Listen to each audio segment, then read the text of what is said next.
আমরা গ্রামের সবাই আছি খুশি। জিয়াদের ভাই আজ 10 লক্ষ টাকা দিয়ে সরকারি চাকরি পেয়েছে, সে আজ প্রতিষ্ঠিত। আজ আমরা সমাজে তাকে নিয়ে সবাই গর্ব করি।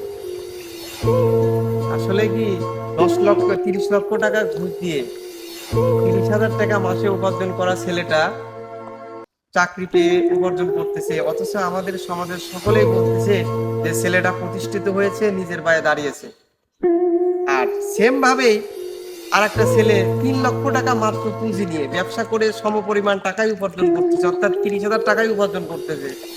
অথচ সমাজের মানুষ তাকে বলতেছে আজ সে নিজের পায়ে দাঁড়াতে পারলো না ব্যবসা করে। অথচ তুমি দেখো, ওই ছেলেটা 30 লক্ষ টাকা ঘুষ দিয়ে চাকরি করতেছে, মাসে 30,000 টাকা উপার্জন করতেছে হারাম দিয়ে।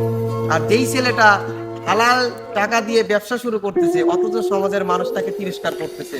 আর যেই ছেলেটা হারাম ভাবে করে ঘুষ দিয়ে চাকরি নিচ্ছে, সেই ছেলেটাকে সমাজ পুরস্কৃত করতেছে। এখন আমাদের সমাজের যে বিষয়টা দেখা যাচ্ছে, আমরা মানে হারামকে আশ্রয় দিচ্ছি, হালালকে গ্রহণ করতেছি না, বিষয়টা হয়ে গেছে এমন।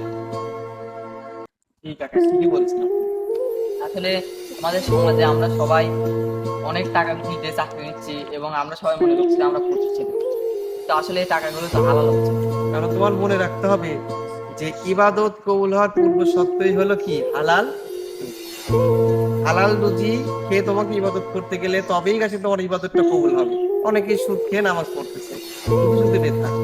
আর ঘুষ দেওয়া এবং নেওয়াটাই হারাম, রাসূলের হাদিস।